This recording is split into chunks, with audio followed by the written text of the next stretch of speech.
नमस्कार, स्वागत है आपका ईटी नाउ स्वदेश पर। आप देख रहे हैं मनी मॉर्निंग। मैं हूं आपके साथ अशेषा धर्यु और अगले आधे घंटे में हम आपको बताएंगे ग्लोबल बाजारों से किस तरह के संकेत निकल कर आ रहे हैं।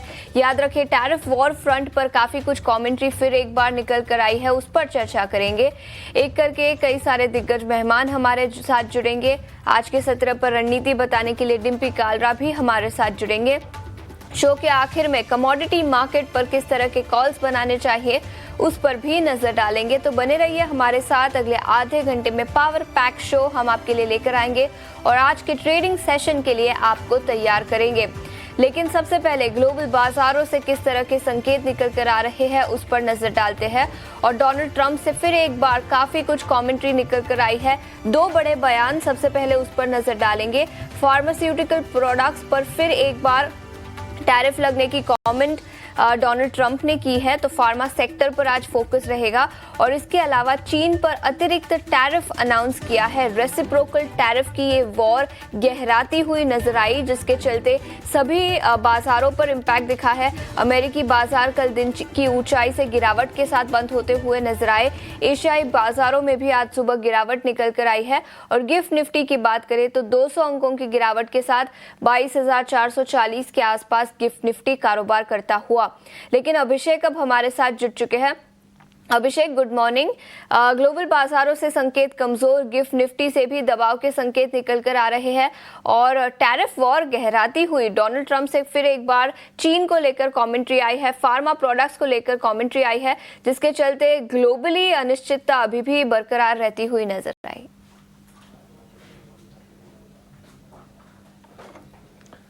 आशीषा, गुड मॉर्निंग। आज आप ये बताइए कि शुरुआत किससे करें? आप सबसे पहले क्या जानना चाह रही हैं? पहले चीन और अमेरिका के बीच जो ट्रेड वॉर गहराई है उसकी शुरुआत करते हैं और उसके बाद फार्मा पर भी नजर डालेंगे। देखिए, डोनाल्ड ट्रंप ने जब परसों ये धमकी दी कि वो चीन पर अतिरिक्त 50% का टैरिफ लगाएंगे, तो बहुत सारे लोगों को लगा कि नहीं, ये धमकी है, 100% टैरिफ कैसे हो सकता है। लेकिन ट्रंप ने कहा कि नहीं, ये धमकी नहीं है, ये हकीकत है और मैं जो कह रहा हूं वो डेफिनेटली करता हूं। और वही उन्होंने किया। हालांकि चाइना भी पीछे हटने के मूड में नहीं है। चाइना ने भी कहा कि हम ब्लैकमेलिंग बर्दाश्त नहीं करेंगे। पहले ये कॉमर्स मिनिस्ट्री की तरफ से बयान आया था। अब ट्रंप ने जो कल एक्शन ले लिया कि 50% का एडिशनल टैरिफ लागू कर दिया है, तो चीन ने फिर से कहा कि अमेरिका गलती पर गलती किए जा रहा है। तो देखिए, ये एस्केलेशंस बढ़ रहे हैं। और कल आपको शीशा याद होगा तो मैंने दो चीजें कही थी। एक तो ये कि ट्रेड वॉर को लेकर डी एस्केलेशन, किसी नरमी के रुख के संकेत कतई नहीं है, दूर दूर तक नहीं है। और ये भी कहा था कि बाजार में आपको मतलब किसी एक पॉजिटिव न्यूज पर हेवी लॉन्ग पोजीशन बनाने से बचना चाहिए। आज देखिए, फिर से चीजें वहीं बैक टू स्क्वायर हो गई। आज फिर से दुनिया भर के बाजार गिर रहे हैं।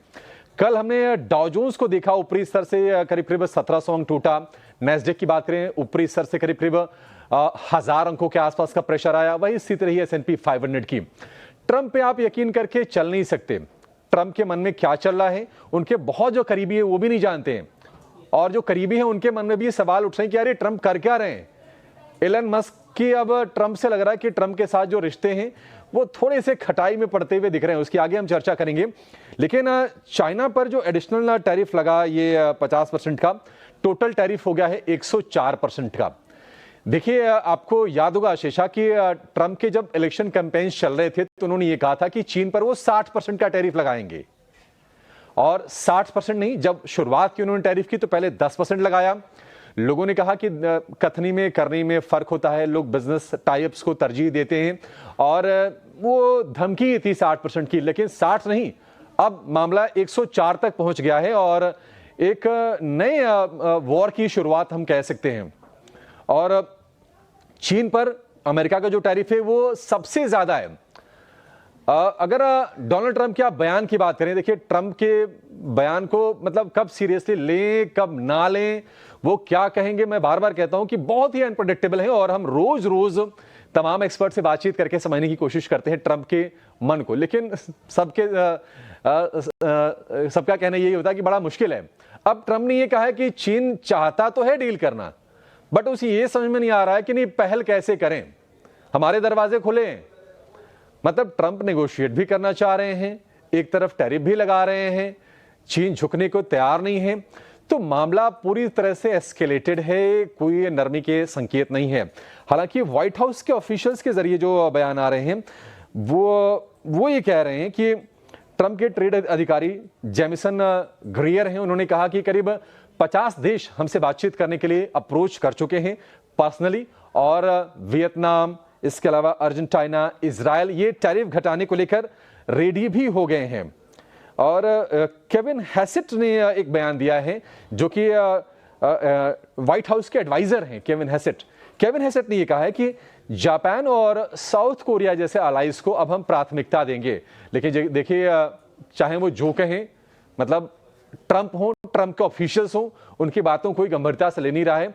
आज एशिया में आप देखिए, जापान के बाजार निक्केई कल हम देख रहे थे कि 1800.2000 अंक ऊपर था, आज कितना 1200 अंक नीचे, 3.5% की तेज गिरावट वहां पर है। हांगकांग के बाजार की बात करें, करीब 4% हांगकांग का बाजार टूट गया है। इसके अलावा चीन के बाजार में भी 2% के आसपास की गिरावट है, उतने नहीं गिरे हैं लेकिन हाँ 2% गिरावट है।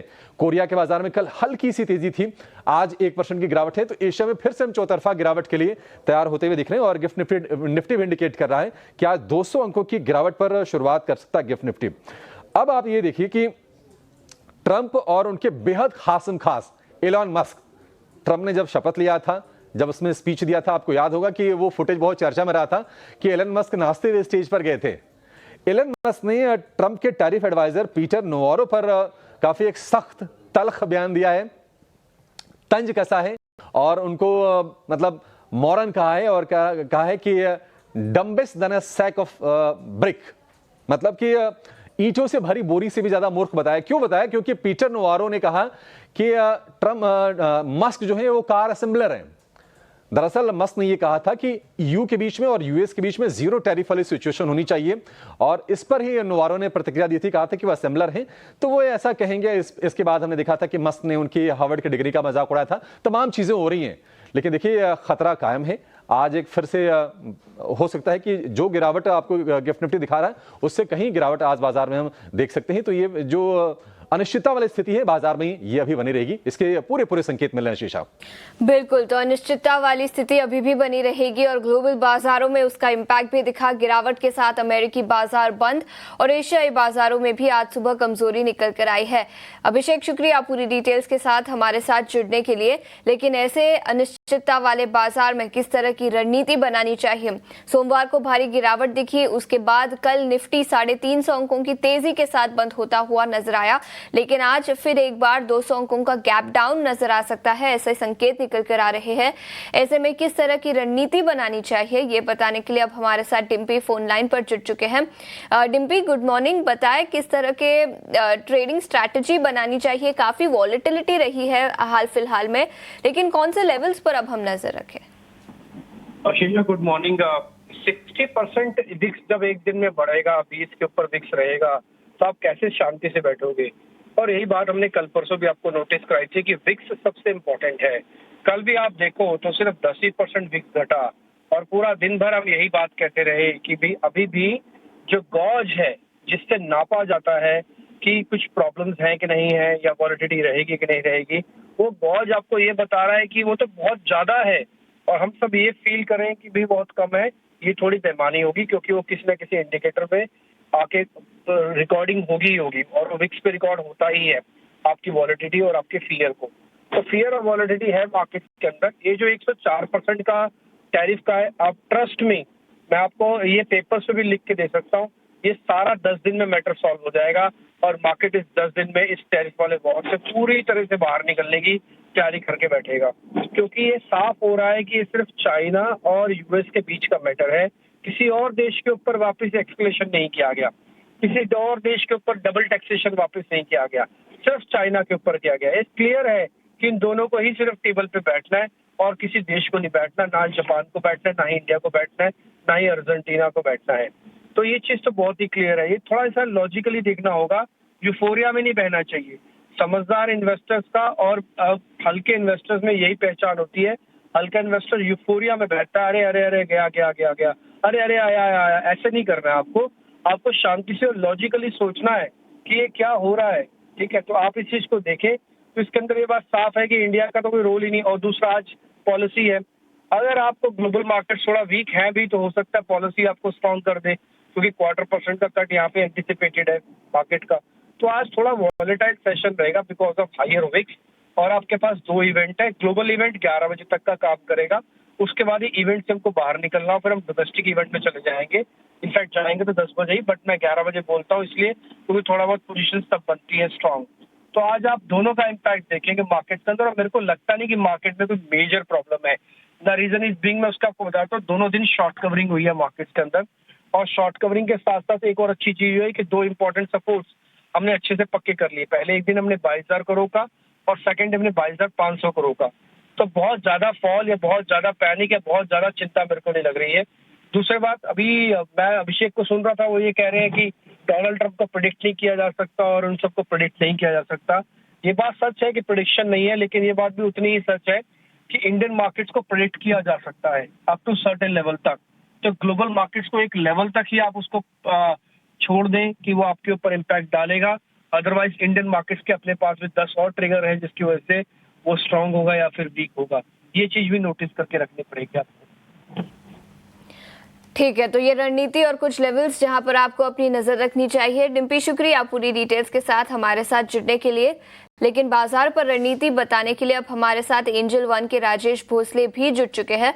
Rajesh ji, good morning. आप बताएं, ऐसे वॉलेटाइल बाजार में आप किस तरह का ट्रेड बनाने की सलाह देंगे? जी नमस्कार, गुड मॉर्निंग। डेफिनेटली काफ़ी इंडेसिसिव मार्केट है, अनसर्टेनिटी है। कभी गैप अप कभी गैप डाउन हो रहा है, बट कल के दिन जो गैप अप हुआ था तो उस रेंज में 22,200 के आसपास हम सपोर्ट देख सकते हैं मार्केट के लिए।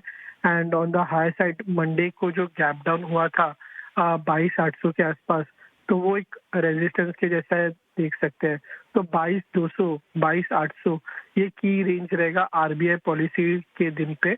बायस थोड़ा सा न्यूट्रल रहेगा, स्टॉक स्पेसिफिक पे फोकस करना है, बट स्ट्रिक्ट स्टॉप लॉसेस के साथ ट्रेड करना है क्योंकि काफ़ी अनसर्टेनिटी और वॉलेटिलिटी है। या तो स्टॉप लॉसेस के साथ ट्रेड करने की सलाह, अनसर्टेनिटी और वॉलेटिलिटी काफ़ी है, लेकिन stock specific ideas Rajesh ji आपके कौन से होंगे आज के लिए?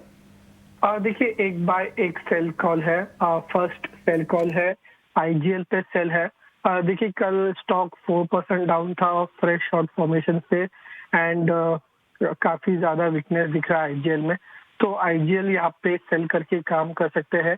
180 के आसपास की क्लोजिंग है, 185 का स्टॉप लॉस रहेगा, एंड नीचे में डाउनसाइड एक्सपेक्टेड है टुवर्ड्स 170 लेवल्स। मेरा बाय कॉल है एशियन पेंट्स में। कल पेंट स्टॉक्स में काफी अच्छा पॉजिटिव मोमेंटम था, and as compare to broader markets अगर आप देखें तो एशियन पेंट्स ने रिसेंट हाइस को क्रॉस किया है। फेब से एक रेंज में ट्रेड करा था, बट उस स्विंग हाई को ब्रेक किया। एशियन पेंट्स बाय कर सकते हैं। 2395 के आसपास की क्लोजिंग है, 2330 का स्टॉप लॉस रहेगा और 2530 का टारगेट रहेगा। तो एशियन पेंट्स पर खरीदारी की राय और इसके अलावा एफएमसीजी सेक्टर से एचयूएल पर भी खरीदारी की राय दी है। राजेश जी, बहुत बहुत शुक्रिया समय निकालकर हमारे साथ ईटी नाउ स्वदेश पर आज जुड़ने के लिए। एक छोटे से ब्रेक के लिए रुकेंगे, लेकिन फौरन हाजिर होंगे, बने रहिए हमारे साथ। पूरी डिटेल्स के साथ शरद अब हमारे साथ स्टूडियो में जुड़ चुके हैं। Sharad, good morning. बताएं वो कौन से स्टॉक्स एंड न्यूज आज होंगे? Good morning Ashisha. अगर हम बात करें तो मार्च के अपडेट्स की, आईआरबी इंफ्रा की टोल रेवेन्यू की अगर बात करें आशीषा, यहाँ पे स्ट्रॉन्ग आया है नंबर, 16% ईयर ऑन बेसिस पे बढ़ा है। और ओवरऑल फास्टैग कलेक्शंस जो होते हैं, एक इंडिकेटर होता है इकोनॉमी का, मैक्रो का, वो भी 25% बढ़ा है मार्च क्वार्टर में। फिनिक्स मिल्स की बात करें तो कंजम्पशन अच्छा आया है, लगभग 15% ईयर ऑन बेसिस पे जो है कंजम्पशन के नंबर्स आए हैं। लेकिन आशीषा ने सही कहा कि आज मैक्रो पे ज़्यादा फोकस रहने वाला है। फार्मा स्टॉक्स की बात करें तो डोनाल्ड ट्रंप जी ने जो है उन्होंने कहा है कि वो टैरिफ फार्मा पे करने वाले, ये जो है बयान ऑलरेडी 2 दिन पहले दिए थे, लेकिन उन्होंने फिर ओवरनाइट कहा। तो उनके एक एक शब्द पे जो है इम्पैक्ट होती है ग्लोबली, तो फार्मा स्टॉक्स पे नेगेटिव इम्पैक्ट आ सकता है। एंड ऑफकोर्स चाइना पे जो 104% का वो टोटल टैरिफ लगा रहा है, तो उसके कारण मेटल्स के लिए ऑब्वियसली वो बहुत नेगेटिव रहेगा। अब इम्पैक्ट देखें तो WTI की प्राइसेज जो होती है वो $60 प्रति बैरल के नीचे चली गई थी, तो उसके कारण OMCs, पेंट्स, एविएशन स्टॉक्स, इनके लिए ये पॉजिटिव रह सकता है। लेकिन देखिए, मैक्रो का ही 90% ऑफ द न्यूज़ फ्लो रहता है, लेकिन कुछ कुछ स्टॉक स्पेसिफिक न्यूज़ है, इस पर भी हम जल्दी से बता देते हैं। BPCL सेमकॉप के साथ जेवी किया है रिन्यूएबल और ग्रीन हाइड्रो प्रोजेक्ट्स के लिए। REC लगभग 1 लाख करोड़ रुपए का जो इंफ्रा प्रोजेक्ट्स जो फाइनेंस करने वाले हैं मुंबई में अगले 5 साल में, तो इस पर भी नज़र रखिएगा। और NTPC में एक टाइप से ऑपरेशनल अपडेट आया है, उनका जो विंड एनर्जी प्रोजेक्ट है उनका दूसरा कैपेसिटी अब शुरू हो चुका है। और आखिर में एक नेगेटिव डेवलपमेंट आई है small cap company TBO tech में। यहाँ पे RBI ने रिजेक्ट कर दिया है उनके फॉरेन पार्टी पेमेंट, इसका जो आंकड़ा था लगभग 71 करोड़ रुपीस का था, और फेमा एक्ट 1999 के उल्लंघन हुए हैं, ये जो है कंपनी ने कहा है अपने एक्सचेंज फाइलिंग में। तो इस पर जो हम थोड़ी डिटेल इन्वेस्टिगेटिव एनालिसिस भी करेंगे TBO टेक के बारे में कि कहाँ गलती हो रही है। स्टॉक भी देखें तो लगभग आप कह सकते हैं 50% गिर चुका है अपने 52 एक हाई लेवल से। तो ये अहम स्टॉक्स है जिन पे आप नज़र रखिएगा, यहाँ पे ऑफकोर्स एक्शन देखने मिल सकता है। और आज इंपॉर्टेंटली RBI MPC मीट भी है, जहाँ पे आपको बैंकिंग, फाइनेंसिंग और हाउसिंग जैसे सेक्टर्स में जो पॉजिटिव रिएक्शन देखने मिल सकता है, क्योंकि लगभग 25 बेसिस पॉइंट्स का कट एक्सपेक्टेड है। तो ये हम स्टॉक्स है, इस पे आप नजर रखिए। कई सारे स्टॉक्स मैक्रो हेडविंड्स जिसके चलते स्टॉक्स फोकस में रहेंगे। शरद, शुक्रिया पूरी डिटेल्स के साथ हमारे साथ जुड़ने के लिए। लेकिन कमोडिटी मार्केट में काफी एक्शन है। ब्रेंट क्रूड $60 के आसपास कारोबार करता हुआ, ऐसे में किस तरह की रणनीति बनानी चाहिए कमोडिटी मार्केट पर, ये बताने के लिए अब हमारे साथ अजय केडिया जुड़ चुके हैं। अजय सर, गुड मॉर्निंग और शुक्रिया समय निकालकर जुड़ने के लिए। सबसे पहले कच्चे तेल की ही आपसे राय लेना चाहूंगी। काफी गिरावट, 4.5% की भारी गिरावट, और 2021 फरवरी की लेवल्स पर ऑयल मार्केट कारोबार करता हुआ। ऐसे में किस तरह की रणनीति और क्या ज्यादा डाउनसाइड कच्चे तेल में अब भी दिखेगा? Very good morning. डेफिनेटली देखिए, जब भी कच्चा तेल गिरता है तो जनरली हम बोलते हैं इकोनॉमी के लिए काफी अच्छा है, क्योंकि कच्चे तेल से पूरी इकोनॉमी चलती है। बट जिस ढंग से कच्चे तेल $83 जनवरी में था और अब हम 63 के नीचे आ गए हैं, तो इससे बड़ी फॉल का एक संकेत ये भी है कि हम रिसेशन की तरफ बढ़ रहे हैं, डिमांड में डिटोरेशन, और लग भी रहा है जिस ढंग से डोनाल्ड ट्रम्प ने अभी एडिशनल टैरिफ की बात की, 104% हो जाएगा चाइना पे, जिसकी वजह से ये मुझे लगता है काफी बड़ा फॉल है। देखा ये भी जाता है कि 60 के नीचे जनरली ये फिजिबल नहीं है प्रोड्यूसर के लिए, तो आगे क्या एक्शन प्लान बनेगा, that is going to be more important. But as of now मुझे लगता है आज भी ये सेल ऑफ कंटिन्यू रहेगा। जो 5220 पे बेचना चाहिए, 5320 का स्टॉप लॉस रहेगा, 5000 तक का टारगेट हम कच्चे तेल में देख पाएंगे कच्चे तेल पर। लेकिन इसके अलावा सोने की बात करें तो स्पॉट गोल्ड ग्लोबल मार्केट में $3000 पर आउंस के आसपास फिसलता हुआ, यहां पर भी थोड़ी सी कमजोरी दिखी है। सोने और चांदी पर MCX पर ट्रेडिंग के लिहाज से देखें तो क्या रणनीति होगी आपकी? देखिए, सोने और चांदी की अगर बात करें तो जनरली जब भी ऐसा कुछ कोहराम मसला है या पैंडेमिक इम्पैक्ट होता है तो सोना और चांदी पॉजिटिव ट्रेड करते हैं। बट एज ऑफ नाउ हमें लगता है जो इक्विटी में मार्जिन कॉल्स है और ऑल ऑफ अ सडन जो सेल ऑफ है, उसी की चपेट में हमने सोने और चांदी को आते हुए देखा, जहाँ चांदी $30 के नीचे चले गई है और सोना भी लगभग 3000 के करीब है, बट अभी भी पेन बाकी है। उसी पेन को देखते हुए मुझे लगता है MCX पे भी गोल्ड को 87,800 पे बेच के चलिए, 88,300 का स्टॉप लॉस लगाइए, 86,800 तक का टारगेट मिल सकता है। चांदी एज कम्पेयर टू गोल्ड थोड़ी वनरेबल ज्यादा लग रही है, बिकॉज एक बेस मेटल है, और जैसे कि हम जानते हैं US और चाइना के बीच में एक तरह का टैरिफ वॉर फिर से छिड़ चुका है, जिसके चलते चांदी में दबाव ज्यादा बनेगा। 88,900 पे बेचिए, 90,000 के ऊपर का स्टॉप लॉस लगाइए, 86,500 का इमीडिएट टारगेट दिखाई देता है। तो ये नजरिया सोने और चांदी पर। लेकिन अजय जी, बेस मेटल्स पर आपकी क्या राय रहेगी? Zinc, lead, copper, aluminium. Copper में इनफैक्ट ग्लोबल मार्केट में काफी गिरावट दिखी है, क्या राय होगी इन बेस मेटल्स पर?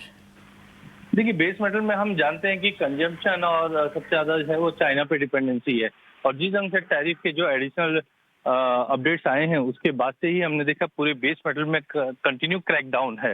तो 3 तारीख से लेकर अभी तक काफी बड़ा फॉल हुआ कॉपर में, जहां हम $10,000 का लेवल छू चुके थे और लग रहा था कि ये 10,700-800 चले जाएगा। आज हम 9 जाके नीचे पहुंच चुके हैं। डोमेस्टिक मार्केट पे भी 100 रुपए से ज्यादा की गिरावट है। तो टाइमिंग जब तक ये चीजें सेटल डाउन नहीं होता है, बेस मेटल में दबाव कंटिन्यू रहेगा, जहाँ पे कॉपर में बिकवाली कीजिए 800 पे, 808 का स्टॉप लॉस लगाइए, 784 का टारगेट रहेगा। वहीं जिंक के अंदर भी 248 पे बिकवाली करनी चाहिए, 252 पे स्टॉप लॉस है, 238 का टारगेट रहेगा। ध्यान रखिए, मार्केट में वॉलिटिलिटी एक्सट्रीम होनी है, क्योंकि ग्लोबल विक्स अब 40 पे आ चुका है। तो कोई भी पोजीशन बनाए उसको इंटरडे के प्रोस्पेक्टिव से रखिए, स्टॉप लॉस लगा के ही काम कीजिए, क्योंकि जो नए अपडेट्स आएंगे चाइना से, US से या ग्लोबल मार्केट से, इसका इम्पैक्ट हम पूरे कमोडिटी मार्केट पे पड़ते हुए देखेंगे। ठीक है, तो ये नजरिया कमोडिटी मार्केट पर। अजय सर, बहुत